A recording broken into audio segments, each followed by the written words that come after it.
I want to talk to you today about what it takes to become a millionaire, and not just to become a millionaire, but to become a millionaire as fast as you possibly can. I see all kinds of people pushing all kinds of crazy ideas about buy this and you become rich, buy that and you become rich, and I'll show you how to get rich, and I'll show you how to get rich. And a lot of times they just do dumb stuff. You see it over and over and over. Okay, now, so let's talk about that. What kind of options are really out there? In other words, and what's real? I see a lot of scams that people are pushing. Remember the old saying, if it sounds too good to be true, it probably is, right? So let's talk about this. What should you do? Should you go and buy a franchise? A franchise usually starts at about $25,000 as a minimum, and that's often for doing something silly.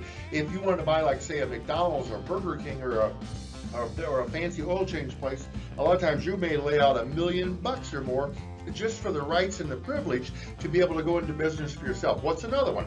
I see a lot of these people on the internet talking about become an Amazon seller or a Walmart seller, where you take buy products and you list them on their site and you sell them. But there's a lot of catches with that too. What if you go buy $3,000 or $4,000 or $5,000 worth of, say, shoes or light bulbs or whatever people are selling, and it doesn't sell, and all of a sudden you got a garage full of boxes of light bulbs and bicycle tires and whatever you decide to sell? That might not be a very good program, right? And see, YouTube is actually filled with people claiming that how they never work, or they just work 1 hour a day sitting in their underwear, or they work the 4 hours a week. Oh, horse hockey, listen. And of course, they always take a picture standing in front of their mansion, leaning on their Lamborghini with all their girlfriends. I say phooey, phooey, phooey. Listen, don't believe all that nonsense. So here's another question. What if you work harder? What if you work more, right? Nope. Hard work is not enough.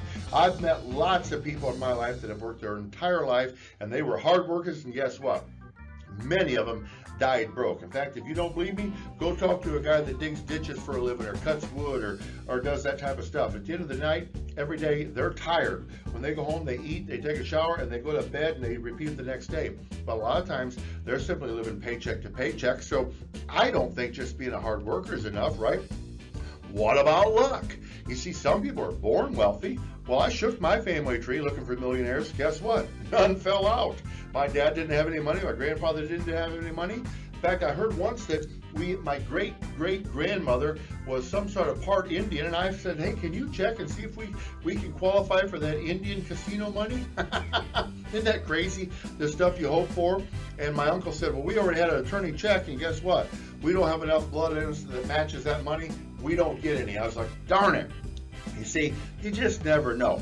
Do you really have the right last name? Maybe if you was born with the last name of Rockefeller, or you was born with the last name of Clinton, or you was born with these types of names, yeah, maybe you get the free ride. But if you're like me and most people, you just don't have the right last name, do you? You're going to have to do it on your own.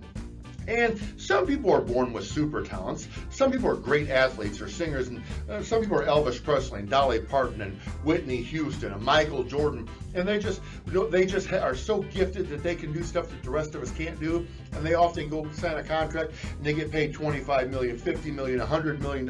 And yet, you know what the sad thing is? Those people are a lot of times are what they call temporary millionaires, because you take these great athletes and they'll sign a contract, get paid 10 and 20 and 30, $40 million. And you see them 10 years later and they're broke, or they're doing commercials not because they love it, but because they have to. Why? They weren't prepared to handle the money, were they? What about the stock market? Is that your answer? I don't know. I see people on the internet claiming all the time, I can teach you how to get rich trading stocks. Well, I don't know if it's really real, but it seems kind of risky to me. And I, for one, am not really crazy about having more risk in my life. In fact, I want less risk. You see, I bought a lot of stocks in my lifetime. I still own some stocks, but you know what? I had a few of them file bankruptcy, and I got wiped out. I'll never forget. Back in 2000, what was it? I don't know, except 2008 or 9, somewhere in that area, I owned stock in a little company called Kmart. Kmart's no more. They're gone. I owned stock in a company called Sears. They're gone. Back then, I had common stock in General Motors. You'd think General Motors is a stable company. Well, guess what? They ended up filing bankruptcy. They about went out of business, and they wiped out all the common stockholders. And guess what I got for my money? Nothing. In fact, I had an Ameritrade account at the time. I remember laughing. I think at the time it was going to cost me $8 to make a trade, and my stock had went down to nearly zero. And I was literally going to lose $8 if I sold my shares just to get the junk out of my name. So, if you want my opinion, I don't know if I'd recommend the stock market to become a millionaire. You see, I tried to find ways of making money for years. And you know what I discovered? Most of the stuff out there is just too good to be true. It doesn't work, or guess what? I would have found it. In fact, I tried, I don't know how many, probably 4 or 5 different multi-level marketing plans. And guess what? All that did was alienate me from my friends and family. When I called them up and say, here, guess what? This is Mike. I've got another ground floor opportunity to show you. They'd start to run. No, I can't take the ground floor. Leave me alone. I don't want to get rich, Mike. I don't want to get rich. Well, guess what? I don't blame him. I didn't get rich either. It just didn't work. However, I have got for you some great news. You know what? Real estate has created more millionaires than any other business in history, and this is a proven fact. You see, even when real estate values drop, you still own the property, and guess what? Sooner or later, them values come chugging back up. And when they do, you might have bought a property that was worth, say, $100,000, and when the market tanks, the economy goes bad, and the value drops down to 70 or 80 or 90,000, right? And you're thinking, oh my gosh, what am I going to do? Just sit tight. Keep collecting your monthly payments, because guess what? It goes right on back. I'll never forget, I bought a property, I think it was in 2006 when the market was high. Seems like I paid $70,000 or $75,000, somewhere in that area, $70-some thousand for the property. And when 2008 and 9, the recession come along, and that's one of them recessions that come along like, I don't know, once in 100 years. It was a bad one. And all of a sudden, property values got hammered, and my property dropped down to where it was only worth $45,000. And I talked to some people. They said, "Sell it, sell it." I said, "Nope, not a chance." Why? Because people that all of a sudden couldn't go buy houses still needed me. I put a tenant buyer in that house. In fact, as of this recording, I still own that house, and that house has made me back well over $150,000, and I still own it because I put a tenant buyer in there. I collected a non-refundable option fee. I collected an above average rent.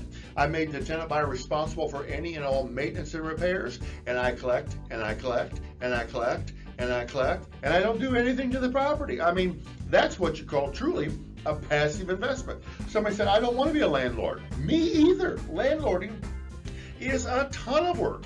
What I did is I set them up on a non-refundable option fee and gave them time to qualify for a loan. In fact, I believe the current one's option has expired. He thinks I've forgotten about it. No, I don't really care. He takes care of the property. He changes furnace filters. If he breaks a window, he replaces it. He's living there. He thinks he's snookered me, doesn't he? But guess what? He's paying for my asset for me. You see, again, when real estate values drop, you still own the property. That way, when they come back up, your money comes back up. That's pretty cool, isn't it? That you see, values over time always come back. And the great thing about real estate is your money comes roaring back.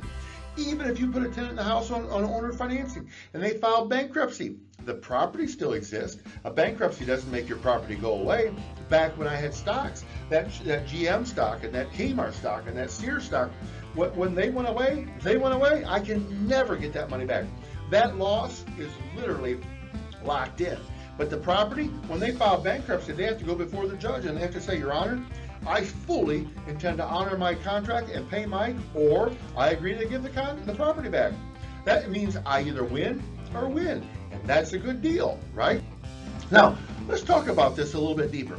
Let's talk about the word fast, because my title was, what does it take to become a millionaire fast, right? Well, listen, fast is really just an opinion. I mean, don't get me wrong, I want reality. I don't want some mythical genie in a bottle that you rub the bottle and the genie pops out and says, poof, I will give you 3 wishes. Well, great. That's pretty cool when you're 10 or 11 years old, but at my age, I really don't think there's going to be a genie in the bottle, right?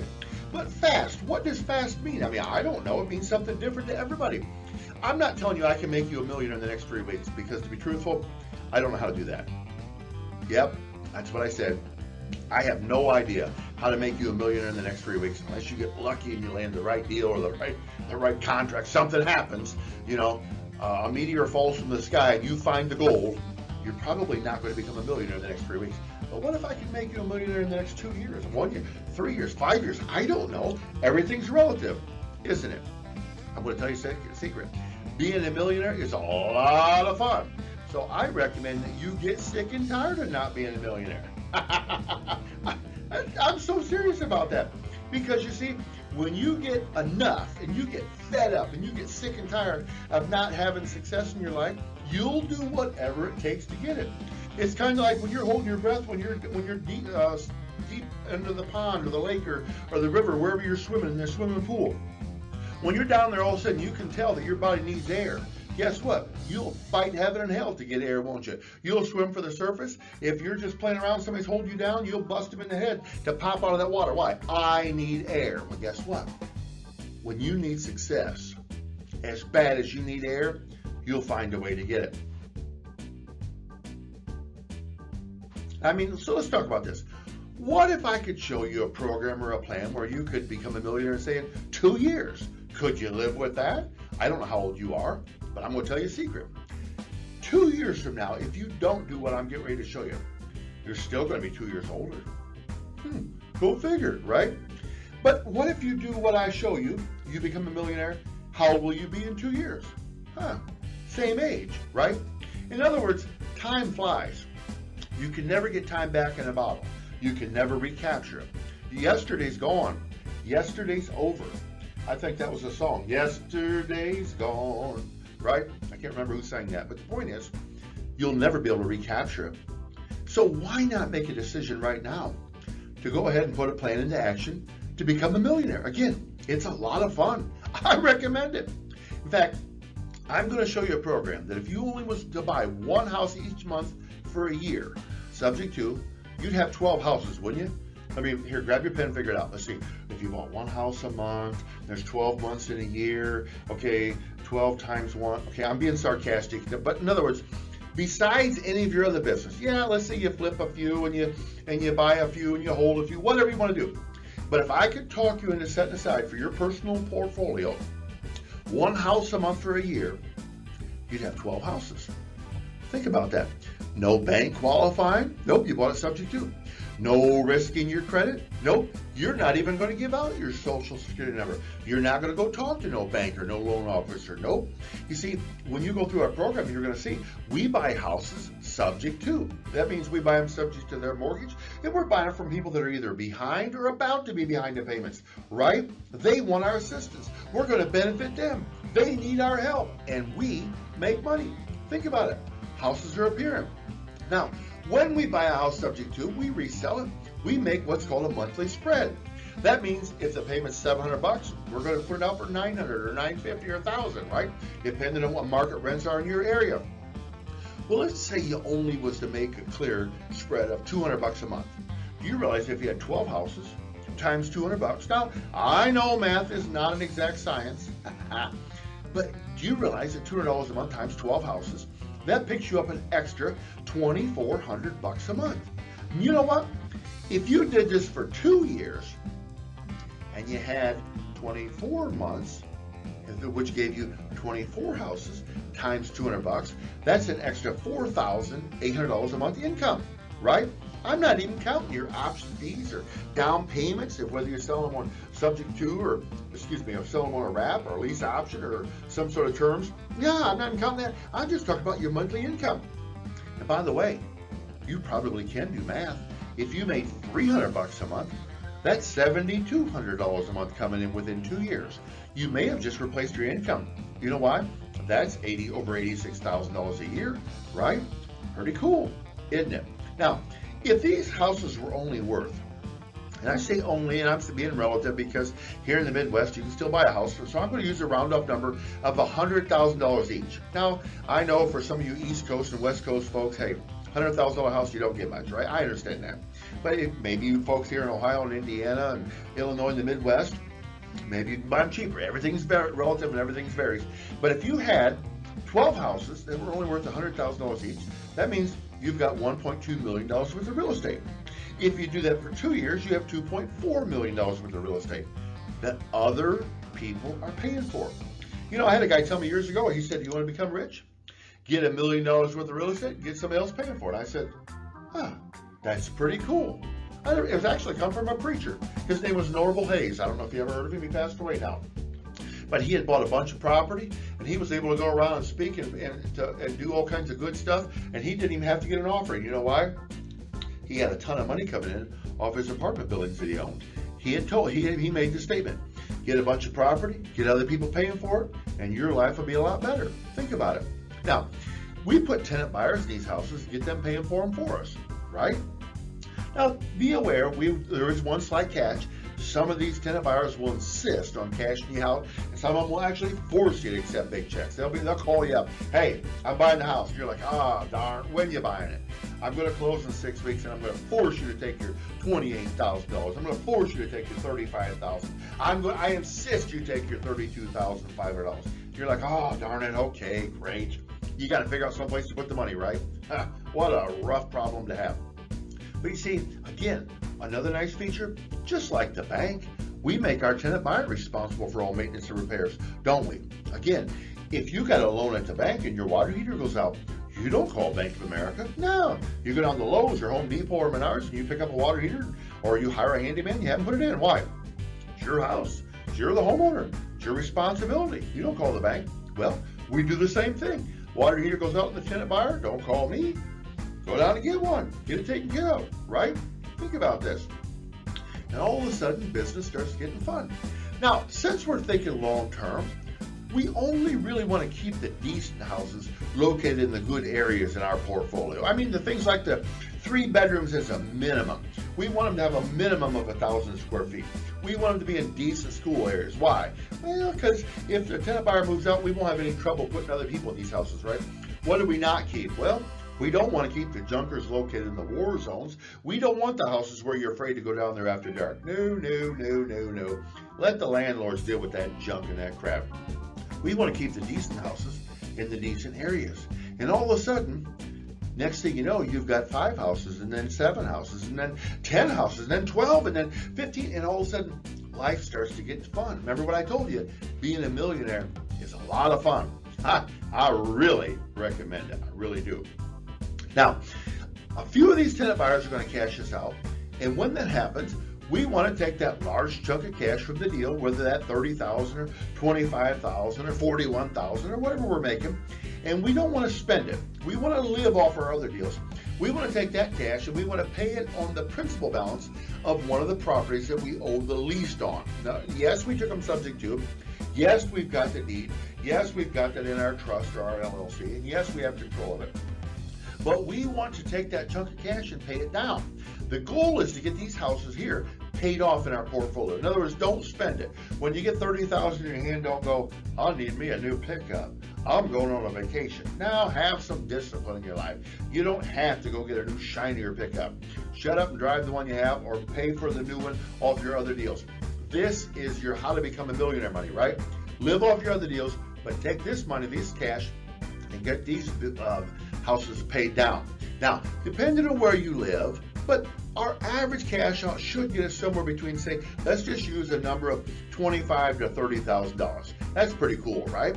So in other words, somebody says, here's $30,000, go put it in a house. Well, if the house was a $100,000 house, and you do that a couple times, you probably got the thing about paid down, right? If you do it 3 times, if you put $30,000 on a house 3 times, and you make payments for a couple of years, you probably owe nothing. And all of a sudden, when that happens, let's say you've got a tenant buyer in that house, and it's bringing you in $800 or $900 a month, or $1,100 a month, or whatever, right?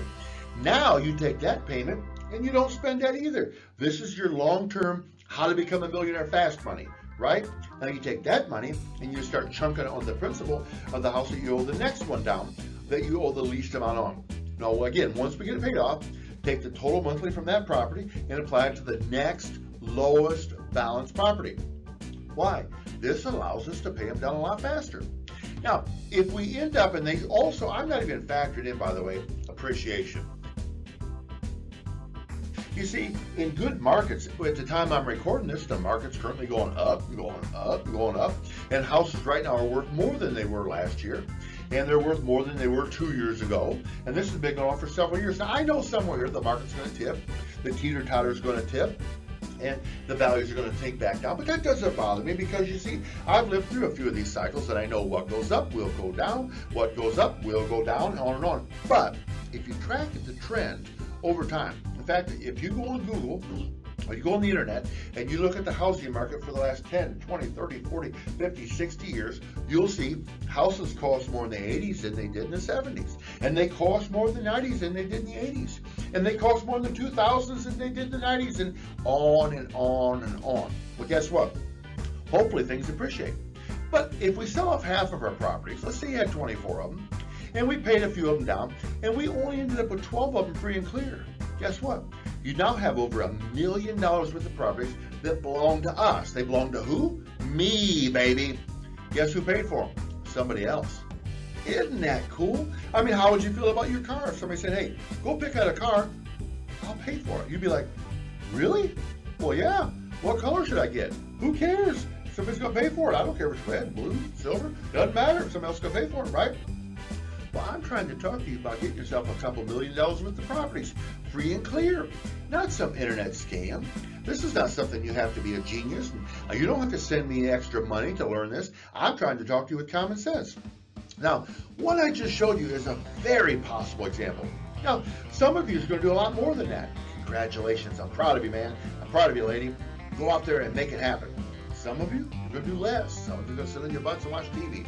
I don't know. Somebody said, why is that? There's an old thing called the 80-20 rule. That means 20% of the people are going to get most of the stuff done, right?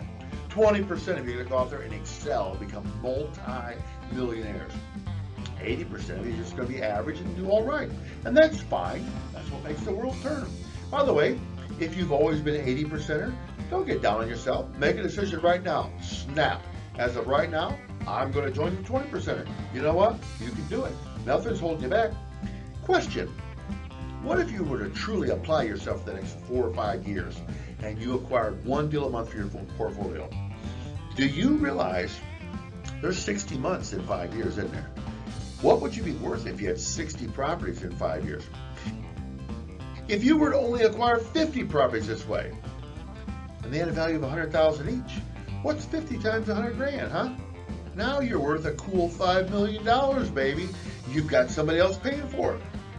You should have a minimum monthly income spreads of, I don't know, I'm saying $10,000 to $15,000 while you're making payments on these houses that you took subject to. And by the way, friend, as they get to pay down, your monthly income jumps. And all of a sudden, one of these days, you start making $10,000 a month, and then $12,000 a month, and then $15,000 a month, and then $20,000, and then $25,000 a month. And are you getting the point? If I can get you to listen to me, if I get you to the point where you're making $250,000 or $300,000 a year, you know what? I'm telling you, life becomes a whole lot more fun. And by the way, if you have a good accountant, they can probably help you greatly reduce a lot of your income taxes. I can't promise you it's going to happen, but any accountant with half a brain ought to be able to say, hey, this is deductible, that's a legitimate expense, and they'll be able to tell you. They may say, well, you can't deduct this, but you can deduct that. But a lot of times you may be able to zero off a lot of those expenses just by structuring it properly. Again, that's another lesson for another day. But is this making sense? I mean, think about it. Raise your hand if you'd like to become a millionaire fast, right? Huh? I hope your hand's up. My goodness. If I can get you to be listening to me and you become a millionaire in the next couple, 2 or 3 years, it's a lot of fun. It really is. Now, by now, if you're making $10,000 or $15,000 or $20,000 a month, by that point, you're now setting your own schedule, aren't you? This means you get to decide when you go to work. You get to decide how many vacations you want to take. And you may not want to go on vacation. You may want to just hang around because you love where you live. Great, only for you, right? But isn't it nice to work when you want to and not be told when you can take a break, what time you have to get out of bed, what time you got to do this, what time you got to go over there. You see, I know by this stage of my life, I'm a pretty good worker, but I think I might be a bad employee. You know why? I've had freedom for too long, and I'm going to tell you a secret.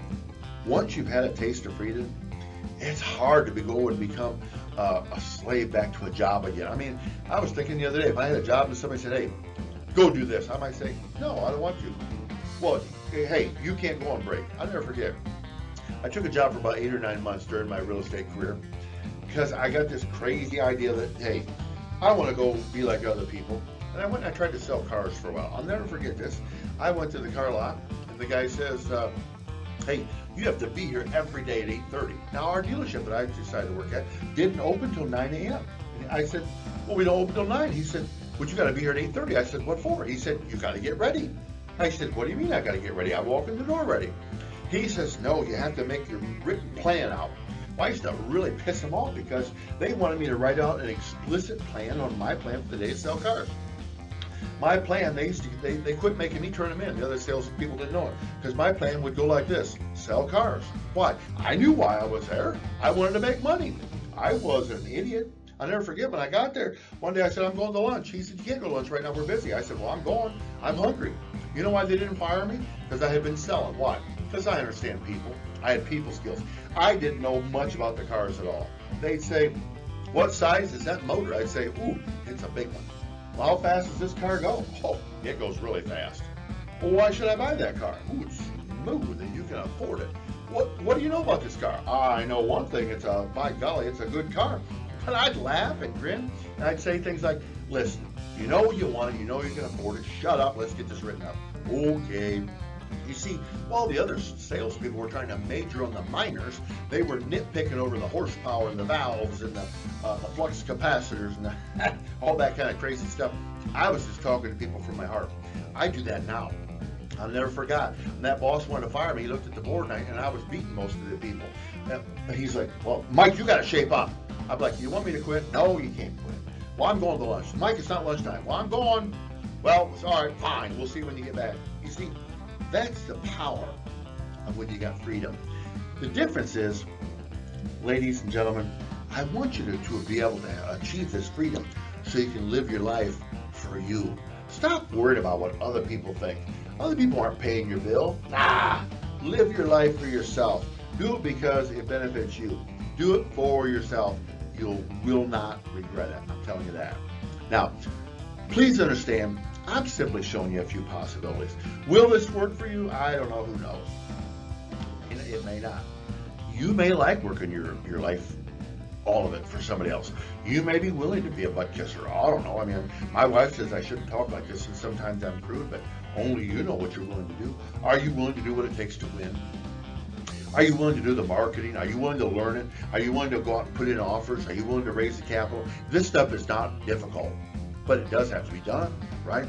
Listen, if you want to work for somebody else and let them make money off your labors, you can. But my challenge would be this. It's kind of like being a commissioned realtor. And I'm not against realtors. Please understand that. I like realtors. I know a lot of them. But when they go sell a house, when they list a house, the average real estate commissions, let's call it 6%. 3% of that goes to the selling realtor side, and 3% of that goes to the listing realtor side, right? Well, if a realtor works for a broker, he may only get half of that 3%. Let's talk about a $100,000 house. 3% of a $100,000 house means $3,000 goes to that selling realtor side. If he works for a broker and he only gets half of that $3,000, he or she sells the house and they make $1,500. Do you understand when we sell a house, we make $20 and $25 and $30 and $40 and $50,000? Guys, gals, my realtor friends, do this for yourself. If you're a licensed real estate agent, you've got access to the MLS, you can probably come across deals that other people can't. Don't be afraid to apply this, and that way, 2 years from now, I want you to call me up and say, Mike, you're right. I stopped working just for commissions. I now work for my freedom. I now work for my family. I now work for my future. I have become a millionaire. Was it fast? I don't know. It's all relative. Listen, guys, gals, if you become a millionaire in 2 years, what if I'm wrong and it takes you 3? Oh my God, shoot me. You only may become a millionaire in 3 years. Doesn't that sound stupid? Listen, that being said, I believe that you will apply yourself. And I hope you're going to work the plan. And I want you to work a plan where you acquire houses, and I want you to start keeping one house a month for your portfolio. I know when you're first starting off, you may say, but Mike, I'm broke. Listen, I started broke too. That's why I wrote the book, Starting Broke, right? And I know you're going to say, but I need this money. That's all right. Discipline and set one a month aside. If you need another deal, do another deal. You may have to do 2 or 3, 4 deals a month, right? I don't know. But set aside one deal a month for your future. Why? I want you to become a millionaire. I want you to be the one person that your neighbors go, wow, how'd you do it?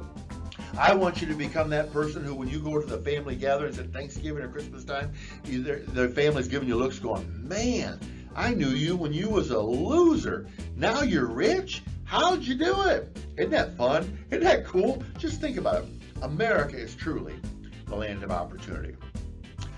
Real estate doesn't care what color you are, doesn't care how tall you are, doesn't care if you're pretty or not. People always need a place to live.